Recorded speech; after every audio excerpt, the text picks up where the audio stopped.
With major layoffs from Meta, let's go through their most up-to-date plan for the upcoming Quest 3.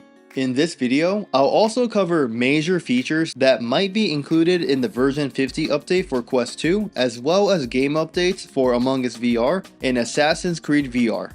While the VR hype right now is all about the upcoming PSVR 2, this is not a drill! there are still major news to be talked about within the VR space.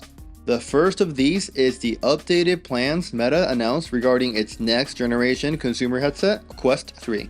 Late last year, Meta announced the plans to cut their workforce by 13%, which equated to 11,000 job cuts. While some of the projects at Meta are getting cancelled, Mark Zuckerberg ensured that the release of Quest 3 will be this year as planned.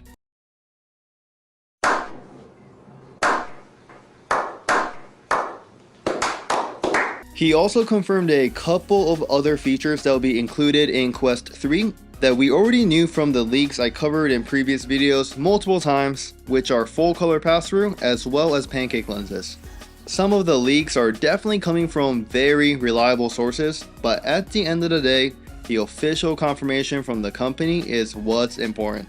Around the same time Mark Zuckerberg confirmed Quest 3, Meta CTO Andrew Bosworth hosted a Q&A session on Instagram. We knew from previous leaks that Quest 3 will not include face and eye tracking, and Andrew Bos did confirm this as well, and he also added that it's gonna take years before getting face and eye tracking features on a consumer model VR headset.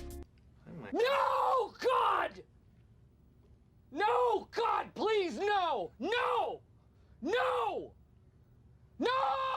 While I feel like I'm gonna get some hate for saying this, it does make sense to not include face and eye tracking from a business standpoint. The reason they don't include face and eye tracking is due to the cost of adding extra cameras and sensors, as well as taking away from the computing power of the headset with these features. The consumer model headsets like the Quest 2 and Quest 3 want to keep the cost down as much as possible so they can reach a bigger population by allowing them to enter the VR space at a cheaper cost. Even if someone really wanted these features, the trade-off will be the cost, and they do have the option to pay for these features through other headsets like the Quest Pro. Part of the reason Quest 2 is the most popular headset in the market is due to price, and Meta will absolutely aim to sell as many Quest 3 headsets to the market by keeping the cost lower in relation to other VR headsets in the market. Going back to the release date, my guess is that Quest 3 will be announced at Meta Connect 2023 and be released in October. That's my guess, and if I'm wrong, I'll host a Quest 3 giveaway for you guys on the day of the announcement, so keep me to it later this year. I would love to hear your thoughts on Quest 3 features or expected release date, so let me know in the comments below. Continuing on with the topic of Quest headsets, let's shift to the software side. There has been leaks showing some of the features that are planning to be included in the next version 50 system software update for Quest 2 and Quest Pro owners. These leaks came from the lucky few that are on Quest public test channel, and the feature deals with the upgraded finger tracking technology within the Quest software. Right now, you can use your fingers to move the pointer, and as you pinch your fingers, that simulates a touch or a click. With the future update, you can expect direct touch, which adds the ability to directly tap and or scroll on panels with your hands. To explain this into practice, you will be able to move your hand towards the screen and touch something to click, vice pinching to click. This will allow you to click on apps to launch the game or even touch the keys with your index finger to type on a virtual keyboard. I know this is nothing new when it comes to just technology in general, and we have seen this feature in Meta apps before, but we might finally get this feature system-wide within the Quest software. The only drawback to this feature is that it's gonna feel like you're touching empty air, as Meta doesn't have a way to send haptic as you touch something, and this could lead to some kind of accessory from Meta to provide this haptic, maybe like a smartwatch, but that's a topic for another day. Another thing we got from this leak was an option to enable body tracking within app permissions. Some of you may have seen the video that was released last year which allowed the Quest 2 to enable body tracking just by the software guessing how your body will be positioned, as Quest 2 doesn't have the necessary hardware installed to track your body in real time natively.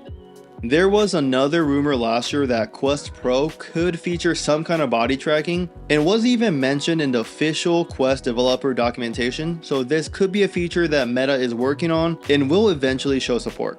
A different theory is that the app permission setting is referring to allowing body tracking with an external body tracking device from Meta to be hooked up with Quest Pro, but at this point right now, the only thing I can say is that Meta is working on something to be released in the future. Knowledge.